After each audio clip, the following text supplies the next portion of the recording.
Hello and welcome to the Joe Cannon Health Show. This is Joe Cannon and this is episode number 16. Happy Halloween, everybody. I'm recording this on the morning of Halloween. I want to get this out before the little ankle biters come out and do trick-or-treating tonight. And it's apropos that I talk about this topic on Halloween because we're going to talk about monsters today. No, not vampires, but the little monsters that live inside of us. Specifically, this episode is all about the microbiome and your gut health. The little microbes that inhabit our body. What do they do? Do they have any health properties? What should you be looking out for if you're considering taking a probiotic supplement? And how can you naturally improve your microbiome even without taking a supplement? We're going to cover all these things today, so sit back and let's talk about the microbiome. Now, before we go any further, I want to talk about one potential myth of the microbiome, and that refers to a weight loss concept referring to something called colon hydrotherapy. Colon hydrotherapy. If you have not ever heard of that term before, you may have heard its other names, colonic irrigation or colon lavage, colonic irrigation or colon lavage. By whatever name you call it by, essentially what happens is you go to some sort of a wellness center and a technician will insert a tube or catheter in your rectum, and that person will then flush your rectum with warm filtered water under a low pressure, and what it does is it flushes out the fecal matter that is in your large intestine. Now, why would somebody want to do this? Well, the idea behind colon hydrotherapy is the belief of something called autointoxication, which is the idea that toxins will build up in our intestine and penetrate the intestinal wall of our body and then leak toxins into our bloodstream, which could be very bad for us. That's the theory behind why someone would want to do colon hydrotherapy, but one of the reasons why some individuals will do it is to help them lose weight. So will you actually lose weight if you're doing this colon hydrotherapy, colon lavage treatment? Well, I looked into this and I looked at clinical databases to see if I could find any actual studies showing weight loss with colon hydrotherapy, and I couldn't find any. I couldn't find any clinical investigations where people had lost weight when they did this. But I did see, various claims on websites that it would boost metabolism, which could help you lose weight, etc. The issue is I can't find any clinical studies. What I do find when I look at the research on this is clinical papers being written on how colon hydrotherapy might alleviate constipation, and that makes sense. If you're having trouble doing number 2, then perhaps maybe doing this therapy could dislodge some fecal matter that doesn't want to come out and make it come out. And if you did this, remember, fecal matter has weight. So if you were doing this procedure, it makes sense to me that you would lose some weight with colon hydrotherapy. But the weight you're losing is not body fat. It's essentially, fecal matter. And while that does mean you're losing weight, it's important to remember that the weight you're losing is temporary because you're going to, eat eventually, and that's going to cause some more poop to build up. Again, weight loss, yeah, but it's not real weight loss like you might think. Now, I can't mention colon hydrotherapy without reminding you that, you want to make sure if you're getting this procedure done, you want to make sure it's a technician that knows what they're doing because, there is potential side effects. There's not a lot of side effects that have been documented from this. I couldn't find any when I looked, but potentially there could be maybe perforation of the colon, which is where the tube actually breaks the lining of the large intestine. That would be very bad because then the toxins from your large intestine would enter the body, and that can be very, very serious. So again, all the more reason to have a technician knows what they're doing performing this procedure on you. One thing that I would wonder about with this procedure is it upsetting the microbiome? which is again the topic we're going to talk about today, remember you are flushing, poop out of your body, and poop has got a lot of bacteria inside of it. And could you be flushing anything else of the microbiome out with it? It's possible. I didn't see any clinical studies that really looked at long-term changes in the gut health with colon hydrotherapy. There may be some out there, but I missed them. But this is not something you'll be doing every week, so it's quite possible there may be no long-term disturbances in the microbiome. But again, I can't say for sure because I've not seen any, say, 5-year clinical studies of this. So it's hard to say either way. But again, regardless if you're going to have this done, I think it's really in your best interest to speak to your doctor if you have any kind of bowel issues, such as potentially any kind of bowel disease, hemorrhoids, colon cancer, you're pregnant, etc. Any kind of medical issues, you really want to speak to your doctor before you're doing anything like this. And again, I can't stress the fact enough that you really want to search for someone who is a certified colon hydrotherapist if you're going to get this thing done. And when you do find one of these individuals, you definitely want to inquire about their training, how many hours of training have they received in their certification. You want to ask them, of course, how long they've been doing this procedure. Even inquire about the types of equipment being used and the sterilization of the equipment used as well. You definitely want to make sure that the equipment that's being used on multiple people is sterilized between treatments. And I'm sure this is something that does go on, but I really want you to ask the right questions if you're getting this. So again, to sum up, will you lose weight with colon hydrotherapy? Well, you're going to lose some fecal matter weight, but you're not going to burn any fat. So that's the end of that story as far as I'm concerned. So now for the remainder of our time together this week, I want to speak about the microbiome. So this episode is born out of a question I received recently in a seminar I was speaking at. The question was actually about colon hydrotherapy, and that's what got me interested enough to do a little bit of research on it. And then that in turn led to me to do a YouTube video on the microbiome. And then I said, let's just carry this forward and just do a whole podcast episode on this. So that's what brings me here today. What I want to do here in this episode is a little different than maybe you might have heard before and by others. What I want to do is I want to address some of the foundational information about the microbiome that I really do feel needs to be discussed. And I also want to speak about some of the more interesting topics and research on the microbiome as well. Again, I think that some of the foundational research is important because it's interesting that even this week I heard from somebody who said they didn't know what the microbiome was and didn't even know they had a microbiome until they happened to see it referenced on a TV commercial. So again, I think the basics is something that we need to focus on. If you know the basics, then you can understand the more complicated topics. And this is a very complicated topic, by the way. We still don't understand everything about the microbiome, and we may not understand everything about it for several years down the road. So again, I think this is a very important thing that we should be discussing because some of you may be taking probiotic supplements right now, and I want to address some of the questions about these supplements during our time together this week. So let's start off by talking about some terms and some concepts that I think you should be familiar with. Number one, what the heck is the microbiome?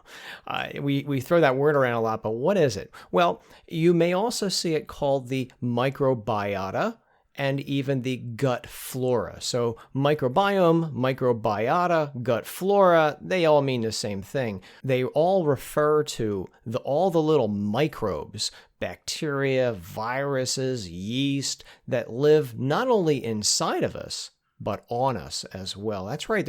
We tend to think the microbiome is simply just something that's inside of us, but there is bacteria on our skin, for example. So microbiome is much more than just what's inside of us, although that is what we do tend to pay most attention to. And one thing that will kind of freak you out is if you get on the scale right now, maybe your bathroom scale, whatever number you see, subtract 3 pounds. The bacteria inside of you right now weigh about 3 pounds. So they actually make up about 3 pounds of your body weight. There is a lot of these bacteria and other compounds, other viruses and yeast inside of us. It's estimated there's 10 times more bacterial cells in the human body than human cells. That's amazing because there's trillions of human cells. And so it's estimated there's 10 times more than that of bacterial cells inside of us. So in theory, we're more bacteria than we are human. So where do these microorganisms live? Well, as I mentioned, they're inside of us and on us. But if we focus just on the microbiome living inside of us, most of them live in what's called the gut. Now, when I say the gut, I'm not talking specifically about somebody's stomach. You may hear people say, oh, that person's got a big gut. No, the gut really isn't the stomach. Technically, the gut is that large area that goes from your mouth all the way down to your anus. So from your mouth to your butt is essentially what's referred to as your gut. Now, we tend to refer to that mostly as the large intestine or the colon, but I want you to realize that technically even your mouth is part of the gut. Oh, and sidebar for a moment, I said we've got bacteria inside of us and on us. I want you to also realize that, again, because it's really complicated, even the brain appears to have its own microbiome, which is just that's like the final frontier of the microbiome. What the heck is going on inside the brain? Think about this. We're supposed to have a blood-brain barrier. It's supposed to protect our brain from a whole variety of organisms, but it does appear that there are viruses and bacteria living inside our brain. We don't understand a lot about that yet. So again, that's a topic for another discussion, maybe another episode down the road. But again, for the remainder of this time, I want to talk about mostly the microorganisms living in our large intestine, because that's what we tend to think about the most and pay the most attention to. But again, it's important to realize that they're everywhere: brain, our skin, etc. I mentioned a little bit ago that these bacteria inside of our large intestine contribute about 3 pounds to our body weight. And again, well, most of them do live in the large intestine. What else lives in the large intestine with them? Fecal matter, poop. And it turns out that about half of the mass of fecal matter is made up of both living and dead bacteria. So again, that's something else to think about next time you go to the bathroom. When you are, you do look down and you see what the heck just happened. Half of that, of what you're looking at in terms of weight, is made up of bacteria. So poop is basically not only undigested food, but there's an awful lot of bacteria in that as well. Now, while we're discussing terms, another popular term that pops up with the microbiome is the word probiotic. What the heck is a probiotic? Is this something that you only find in, say, a dietary supplement? No, not at all. According to the World Health Organization, they actually have a definition of a probiotic, and they define it this way. A probiotic is live microorganisms that, when administered in adequate amounts, confer health benefits. Now, I think the operative word there is adequate amounts. What the heck is an adequate amount of a probiotic? That's something we do not know yet. We don't understand that yet. The adequate amount may vary according to your age, your health problems we're talking about, maybe even the type of bacteria that we're talking about here. Like lactobacillus. There's other lactobacilluses out there. Different types of bacteria may have different health issues and health effects. So adequate amounts, that's something that scientists are still trying to figure out. Now, while I mentioned probiotics, there's another term out there that you should be familiar with as you search the highways and byways of the microbiome, and that is something called postbiotics. Postbiotics. What the heck is a postbiotic? Well, it's basically the postbiotic is the compounds or substances that are made by our microbiome that we in turn can use to stay healthy. Remember, the microbiome live inside of us, and they live in usually a symbiotic relationship with us. They eat the food we eat, and then they give off compounds which we in turn can use to stay healthy. For example, you may have heard of vitamin K, which is one of the fat-soluble vitamins. Well, vitamin K is not just something we get from a vitamin or we get from foods like spinach and broccoli and stuff like that. Our microbiome also make vitamin K. They make this vitamin, which we in turn use. Another compounds that these things actually make are called short-chain fatty acids. Short-chain fatty acids are, they're types of fats. They're not long-chain fats. They're not medium-chain fats. They're short-chain fatty acids. And these are actually some of the up-and-coming players in the microbiome research, because research appears to be showing that these short-chain fatty acids can have a wide array of effects in the body. For example, they appear to regulate the expression of different genes. They appear to be able to switch off bad genes and switch on good genes. They may affect the growth of different types of cells. They may stop some cells from growing, and it may allow other cells to continue to grow. And this is one of the reasons why we think the microbiome may play a role in some forms of cancer, retarding some forms of cancer.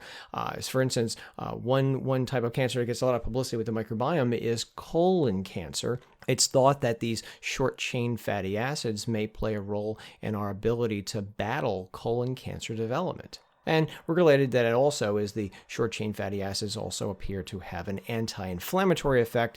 We know that a lot of health problems seem to have an inflammation component to them. Too much inflammation is not so good for our health. So by dampening down the inflammation of the body, this may be another way that these short-chain fatty acids and in turn our microbiome may help us stay healthy.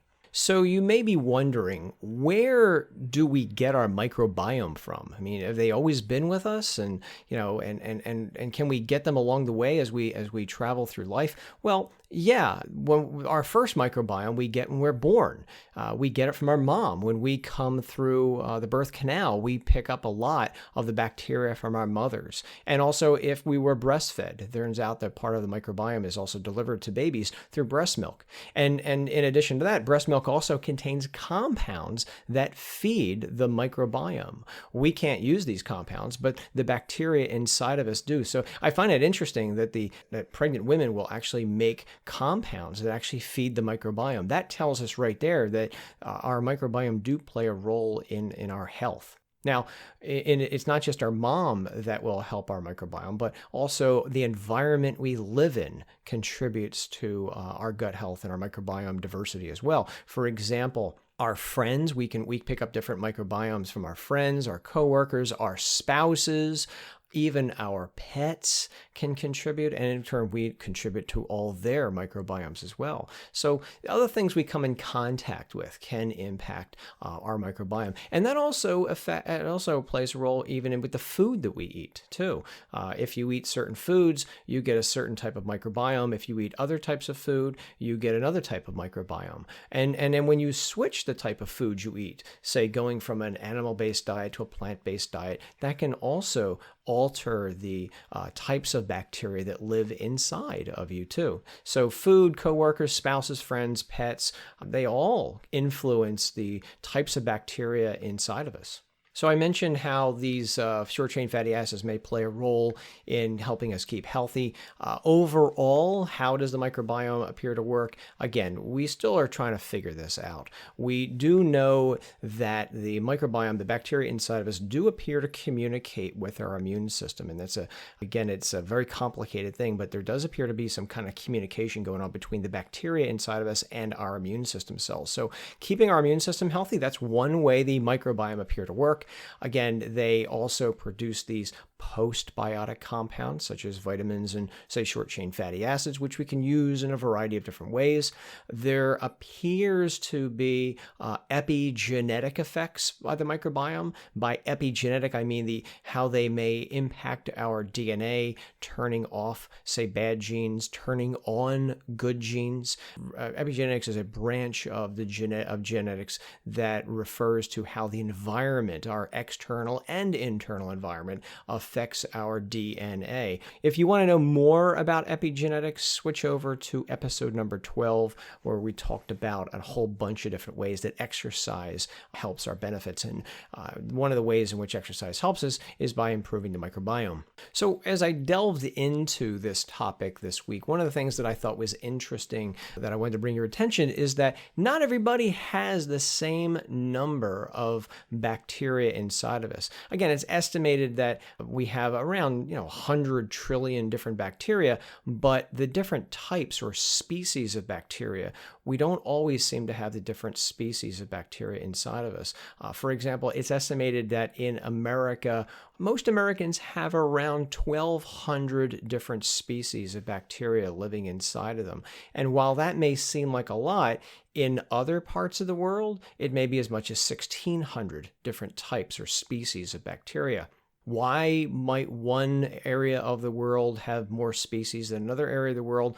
Well, the easy answer is maybe in different types of the world that have greater species, greater diversity of their microbiome, they may eat a different type of diet. Remember, diet can influence our microbiome, and we'll be talking about that in our time this week. So again, eating more processed foods, you're living at fast foods and eating things out of a can and a box and got wrapper around it. Well, that may actually cause the breakdown and death of certain species of bacteria, while eating more, say, plant-based foods, for instance, may actually allow other species to spread and multiply inside of us. So that may play a role in the difference. But again, we have around, again, in America and probably other first world nations, about 1,200 different species of bacteria. In maybe, other areas where they may eat less processed food, the species of bacteria go up.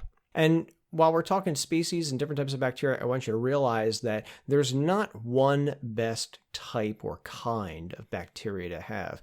Sometimes in the world of nutrition, we tend to try to drill down to a common denominator. We want one real good answer. What's the answer?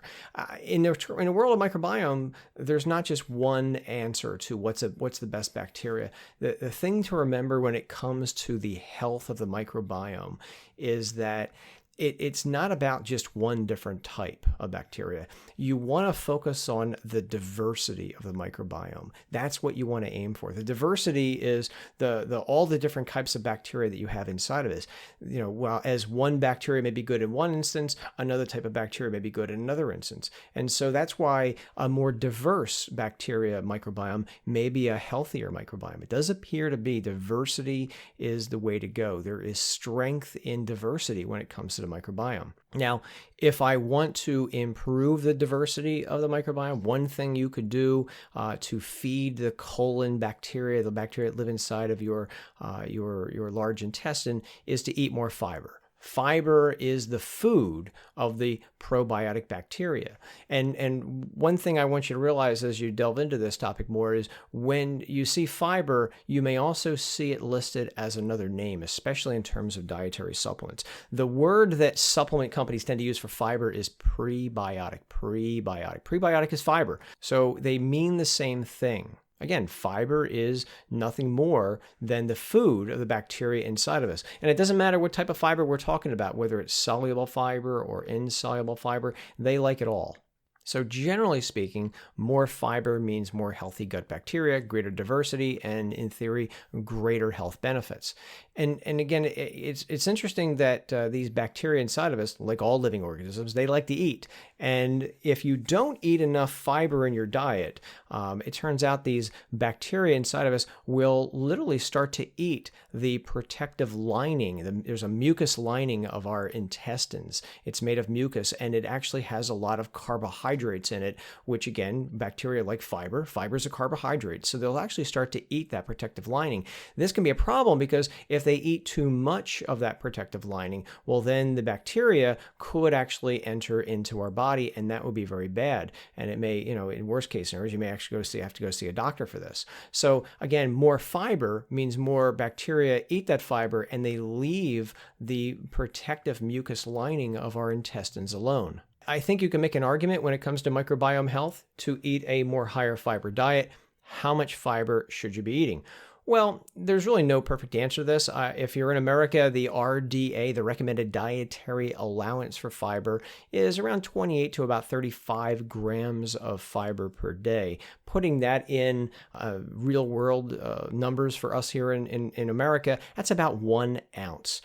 Rule of thumb, 28 grams of anything is 1 ounce. So if the RDA for fiber is 28 to 35 grams a day, that's roughly 1 ounce of fiber a day. Can you eat more? Absolutely, you can eat more. There's really not a lot of downsides to eating more fiber. Odds are, however, most Americans do not eat at least the RDA for fiber. Most Americans, by estimates, get around 12 grams of fiber per day. So they're not even we're not even getting to the RDA for fiber. What foods have fiber, by the way? Fruits and veggies, beans, seeds. So if you're eating more foods like that, you're getting more fiber. Again, most Americans are not eating these type of foods, unfortunately, and so that's one of the reasons why they're getting less fiber in their diet. And this is an issue because not just for the microbiome health, because remember, if you don't feed your microbiome, they may start to try to gobble up that mucous membrane lining of our intestinal cells, and that can be a problem. But we know that fiber helps us go to the bathroom. Fiber has a laxative effect. So just sidebar here for a minute, if you're not eating enough fiber in your diet, well, that's going to mean more constipation. Turns out billions and billions and billions of dollars in healthcare costs each year are used on people who go to the doctor because they can't go to the bathroom so much. One study I found as I was looking into this looked at people from 1958 to 1986. And they said that they came to the conclusion that the average number of doctor visits from 1958 to 1986 just for constipation problems in America was about 2.5 million people per year. So between 58 and 86, about 2.5 million per year went to the doctor because they couldn't go to the bathroom. Well, from 2001 to 2004, that number jumped to almost 8 million people per year going to the doctor because they were having constipation problems. So again, as we become more, industrialized, you could say, we're eating less fiber, we're eating more things that come in cans and boxes and got wrappers around them, we're eating more fast food. This type of food tends to be containing much less fiber, and that's resulting in more trips to the doctor because we can't go to the bathroom naturally. Again, if we just ate more fiber, then we'll keep our microbiome healthy, and that'll lead to less trips to the doctor, saving billions of dollars every year in healthcare costs. While we're on the topic, if you skip back to episode number 10, that's where I gave you several signs of a bad diet. You might want to check that out.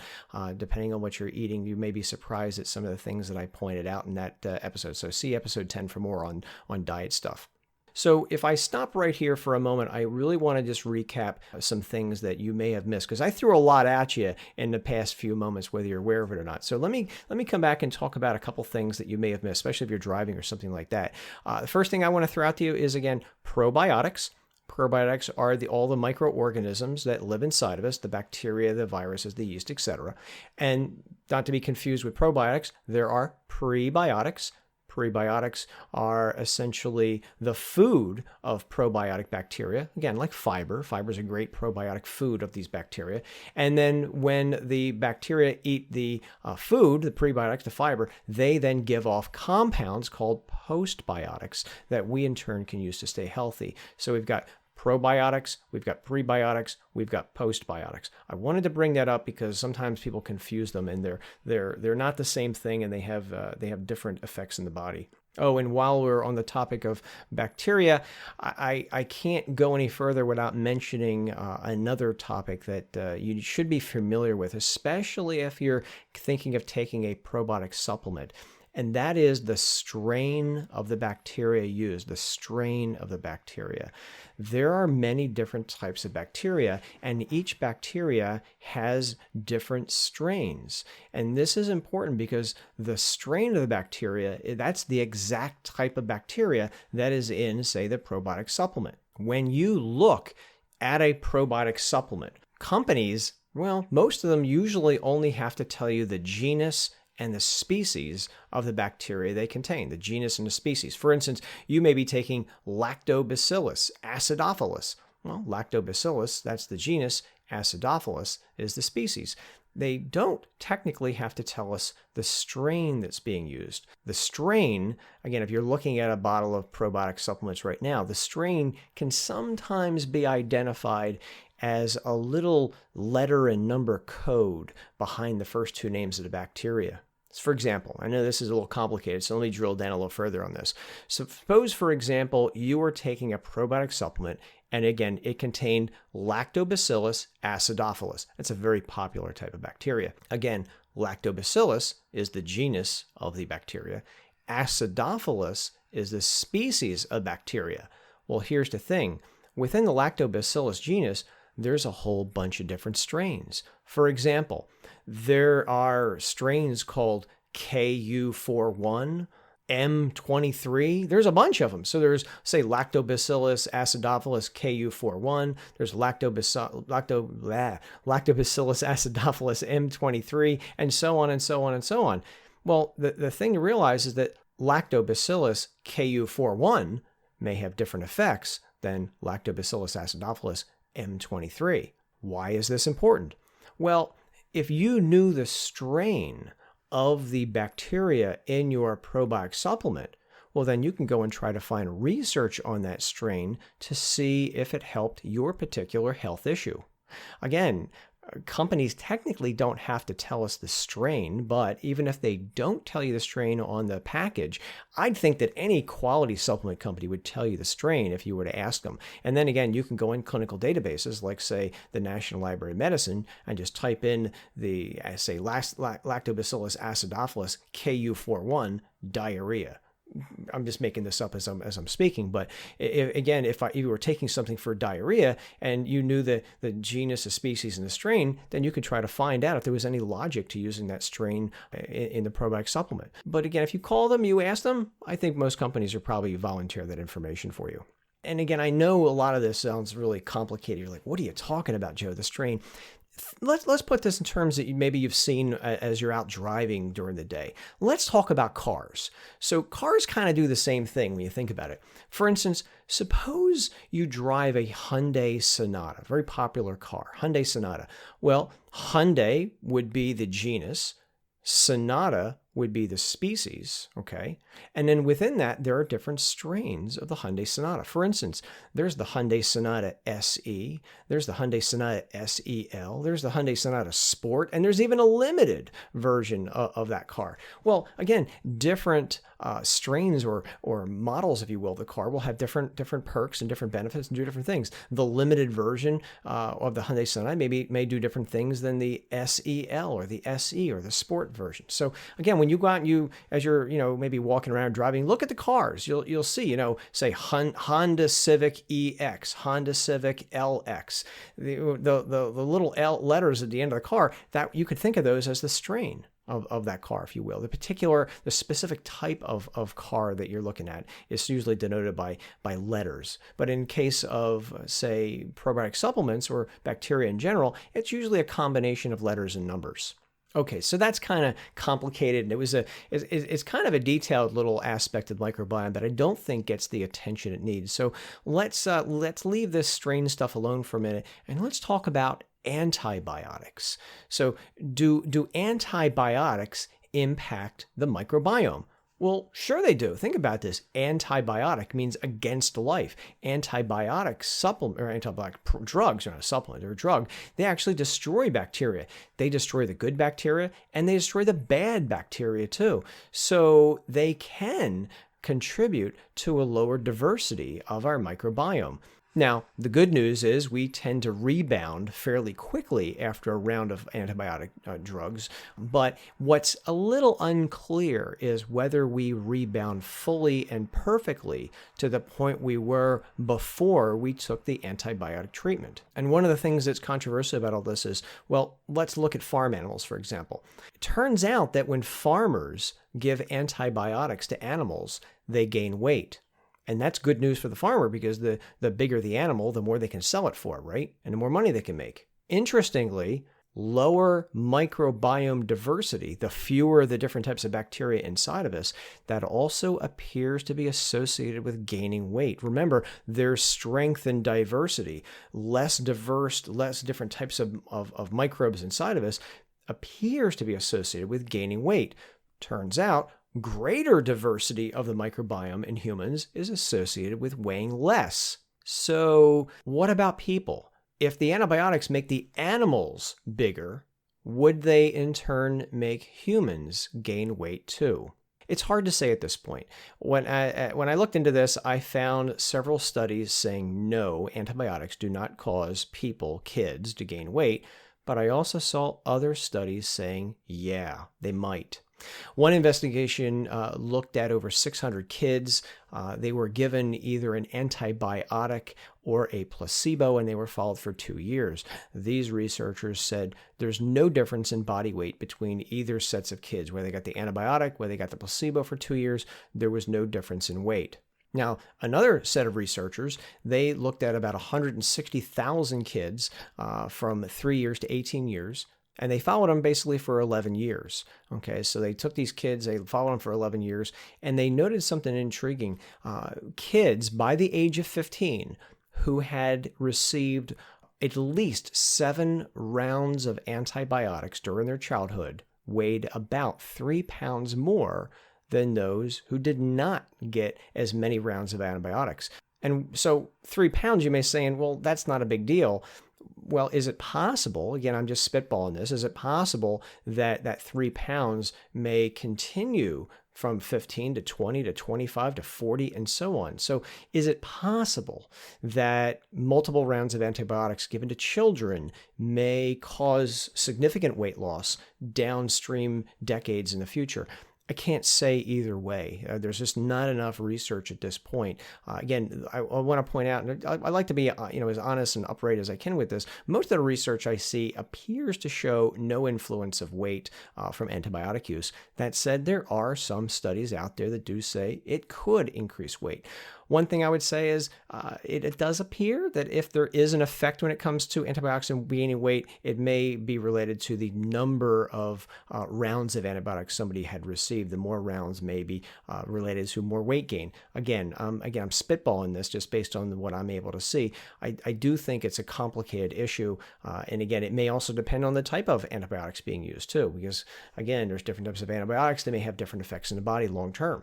Also, while we're on the topic, if you're taking an antibiotic drug and you're wondering if you should also take a probiotic supplement to balance everything out, I would say talk to your doctor about this. Right now, the research, from what I could tell, appears to be mixed on whether a probiotic supplement will help you or not while you're taking an antibiotic drug. It's, again, very complicated. Factors to consider would be your overall health, the reason you're taking an antibiotic. People take them for different reasons, obviously, and even the type of bacteria that's in the supplement. It goes beyond the scope of this episode to get into this. And again, it's common for people to think, well, if you're taking an antibiotic, you really want to take a probiotic supplement to keep everything all, status quo. I think it's complicated. And if you're taking, for instance, the wrong type of bacteria, that may not make a difference. Again, I would always refer you back to your doctor because it's quite possible that they have encountered different types of bacteria which may work well with antibiotic supplement or antibiotic drugs. Again, it is just such a complicated thing, but I want to throw it out to you because, again, sometimes people might think that they have to take a probiotic when they're taking an antibiotic. I just think the biology is complicated and we're all a little different. And it's why I always want to try to, point you to the right person for you, which again is that person who knows your health probably the best, and that's your doctor. So while we're on this topic of probiotics, the other elephant in the room, which I think a lot of people are curious about, is do probiotics help people lose weight? I see lots of claims being made on the internet, and I've heard other people say that, is it possible that a probiotic supplement may help people to lose weight? Right now, I think, there is some intriguing research and that I want to try to summarize for you right here. So here's some of the research that makes people think that there may be a connection between your gut health, your microbiome, and weight loss and weight gain. Some studies appear to show that overweight and thin people appear to have different types of bacteria in them. Overweight people may have bacteria inside of them that are too efficient. And when I say too efficient, I mean the bacteria do a really, really good job of breaking down food and absorbing calories. One study that really people tend to turn to when they consider this is researchers found sets of twins, human twins. One twin was overweight and the other twin was thin. And what they did was they transferred the bacteria of these twins into the mice. they kept the calories that the mice ate the same. So the mice did not eat any more calories than normal. All they did was switch out the bacteria. The mice that received the bacteria from the overweight twin gained weight. Wow. So again, they didn't eat any more food. They just swapped out the bacteria. And then when they got the bacteria from the overweight twin, those mice actually gained weight. The mice, however, who got the bacteria from the thinner twin, they did not gain weight. That's what gives rise to the idea that perhaps maybe there are bacteria in some overweight individuals that absorb more calories, and the more calories we absorb, the more our weight goes up. Studies like this have gotten a lot of attention and a lot of people excited. So is it possible that probiotic supplements may help people lose weight? Well, right now, I think this is unknown. I looked into this. I found a couple studies, and here's some of what I found. So one reviewer that came out in 2015 basically said, we got nothing. There's not enough evidence right now to figure out if they work or not work compared to a placebo. There was another study came out in 2017 that said, well, maybe, depends. These investigators looked at 14 different probiotic supplements, and of those 14 different studies, they noted that 9 of these probiotic supplements studies appeared to show that they caused weight loss. 3, however, said they didn't cause any weight loss. 2 of the studies, ironically, found that the probiotic supplements cause people to gain weight. So, again, very complicated. These researchers theorized, as I suspect as well, that if probiotic supplements can cause weight loss, it may be dependent on the strain of the bacteria used. Remember, the strain is a specific type of bacteria. Different strains may have different effects. So I don't think we're there yet to say that a specific type or kind or strain of bacteria will promote weight loss or not. It's just going to take more research.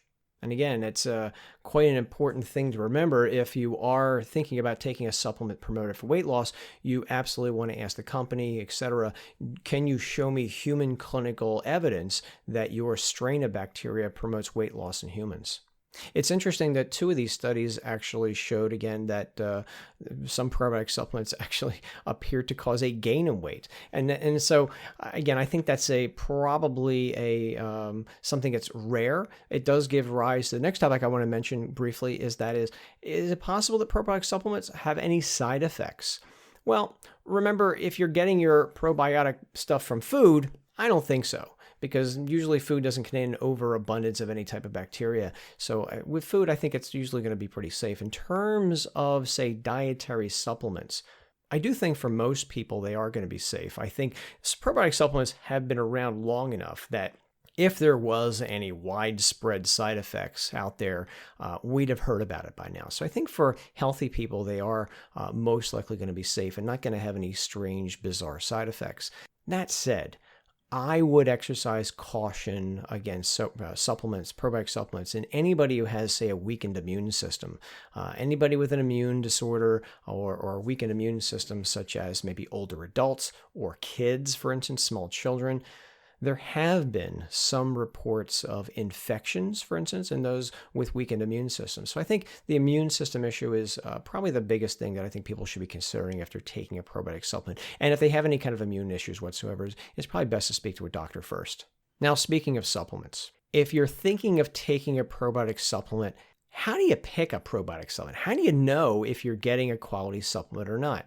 Well, the first thing I would say is, I would say talk to your doctor first. It's quite possible your doctor and even your pharmacist may have seen research on specific brands of probiotic supplements and maybe even different products and bacteria, which they may be able to point you to. So I think that's something I think you should be doing. Just don't go on the internet and just take the first thing you buy, you see on, say, a website or something like that. Speak to somebody who has probably looked into the research. And I think a doctor and pharmacist by now have seen various studies and they've probably delved into some of this research themselves.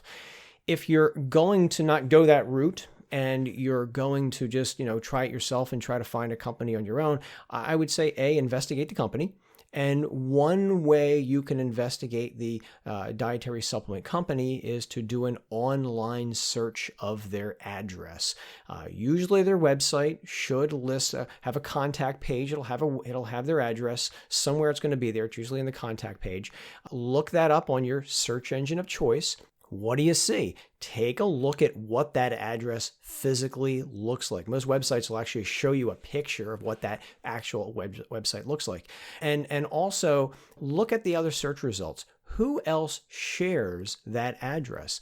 If you only see the company itself with that address, well, that's another good thing that, they're the only ones there. If you see, for instance, the UPS store or something like that, well, that could be an indication that that's not their real address. That's just their post office box, for instance. So I like looking at the physical address and finding out what it looks like on the internet, as well as who shares that address.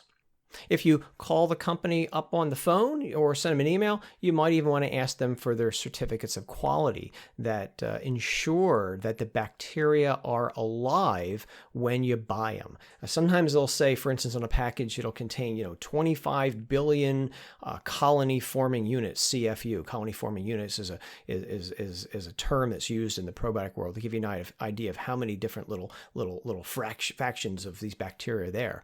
And that's great. But is that, say, 25 billion amount, is that when the product was made, or is it now when you buy it? So again, you got to consider, sometimes these products may stay on the shelf of the store for 6 months. Well, those bacteria got to be able to survive for 6 months or so. So ask them, are they alive now when you buy them, or is that number valid when the product was made? Also, related to this, check out the expiration date. I don't think you should be taking things that are much past the expiration date or even close to the expiration date of what's on the package. And then you also want to ask, does the product need to be refrigerated or not? Some probiotic supplements do need to be refrigerated, others do not. So that gave you a quick overview of how to maybe pick a supplement that may be right for you. If you skip back to episode number 1, the very first episode I ever did, I went through a whole bunch of dietary supplement buying tips. Some of the things that I do myself when I write reviews of dietary supplements for supplementclarity.com. I share with you some of the things that I like to do when I investigate companies. So check out episode number 1 for more information on that. Now, what if you don't want to take a dietary supplement? Is there any way that you could improve your microbiome without a supplement? Absolutely, you definitely can do this. And I think that's an important topic to talk about because we tend to think, that you have to take a supplement. You do not. For instance, what I want to give you right here are several different ways to improve your microbiome. Most of these don't require taking any kind of a dietary supplement. The first thing I would say to you if you're going to do this is something I said earlier in our episode, is that if you eat more fiber, that is going to improve your microbiome. So what foods have fiber? Fruits, vegetables, beans, seeds. If it's got fiber, again, bacteria love to eat fiber. And so what we're talking about here is maybe a more vegetarian style way of eating or a Mediterranean style way of eating. Both of those eating plans tend to have a lot of fiber in them, for instance. Doesn't mean you have to become a vegan. You do not. You can have a steak. You can have a cheeseburger once in a while. That's fine. But again, if you're eating more plants, you're getting more fiber. That in turn is feeding your microbiome. Studies tend to show that when you eat more fiber, your microbiome changes in about 1 to 2 weeks. So very quickly can your diet impact the composition and diversity of your microbiome. So that's one thing, is to eat more fiber. Along the same lines as that is if you do any kind of physical activity, exercise, that also appears to help your microbiome diversity and get better. You could go to the gym and you could get on the treadmill, elliptical, lift weights. That's great. You could take a walk. Any kind of physical activity is going to help your microbiome. Some of the research does, again, appear to be showing that if you're going to help improve the microbiome, it may take a higher intensity to do this. That's what some of the research is showing. More intense activity seems to help the microbiome. Now, that said, that doesn't necessarily mean that everybody has to go out and run marathons, for instance. Remember that exercise does more than just help the microbiome. Again, it helps our immune system stay strong. It can reduce the risk of cancer and diabetes and strokes and heart attacks, all kinds of stuff. And a lot of this is not dependent on, say, the microbiome itself. So again, if it's going to help the microbiome, great. The research does appear to show that greater intensities seem to do a better job on the microbiome health, but that doesn't mean you have to do, again, higher intensity exercise. Remember, any physical activity is better than none. There is intriguing and preliminary evidence that suggests that sleeping may improve your microbiome as well. Again, I say maybe when it comes to this because I wonder if sometimes this is more of a chicken or the egg thing. People who tend to get more sleep tend to have a better, more diverse microbiome. So I wonder, is it possible that more sleep may help improve the microbiome, or is it possible, for instance, that a better microbiome may help you sleep better?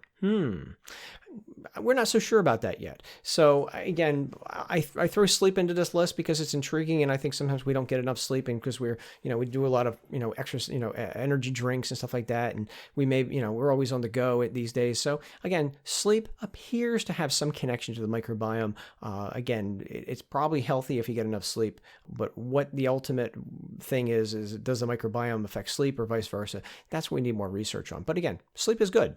Now, I mentioned food can also help your microbiome, and one thing you might want to add in addition to the fiber is also maybe some fermented foods.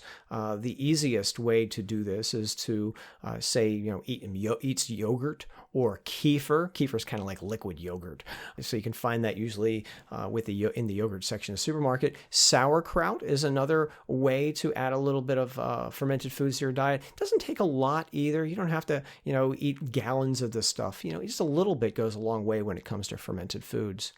And then in addition to that, I would say you may want to consider perhaps eating more omega-3 fatty acids. Omega-3 fatty acids. You know them usually as the fish oils.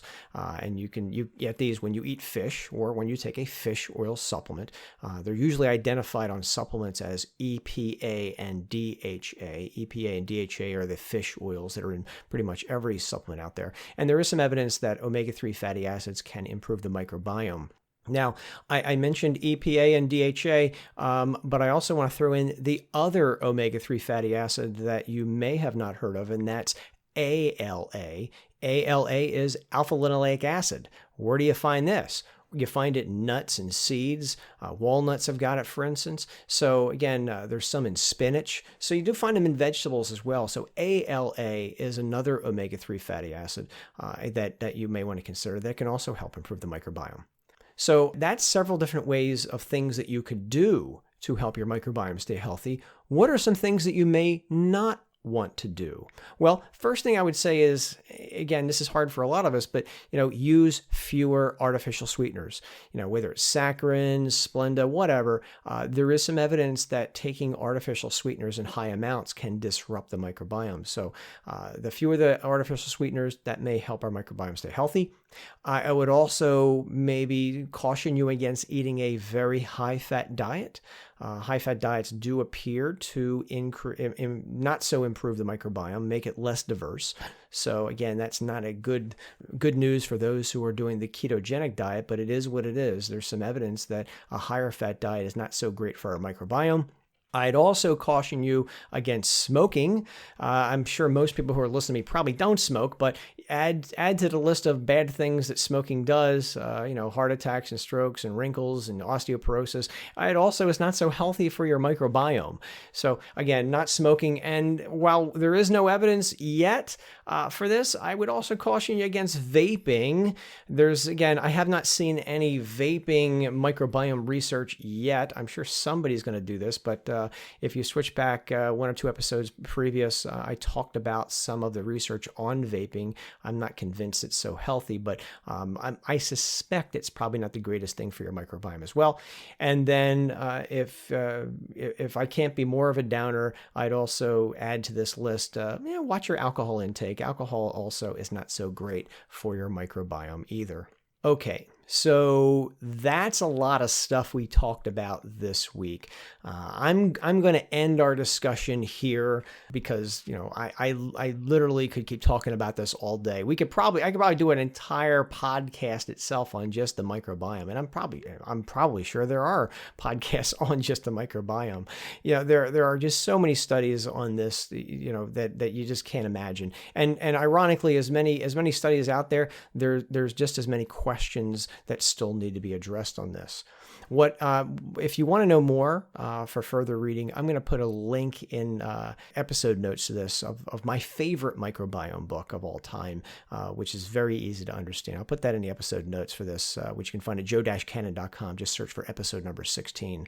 As always, if you need to get a hold of me, you can always email me from either of my websites, joe-cannon.com or supplementclarity.com. With that, I will leave you with the quote of the day, which is like this: "Your first duty is to humanity." Madam C.J. Walker. Look her up if you don't know who she is. Until next time, gang, same bat time, same bat channel. I'll see you next week. Happy Halloween. I'm Joe Cannon. Go out and make a difference.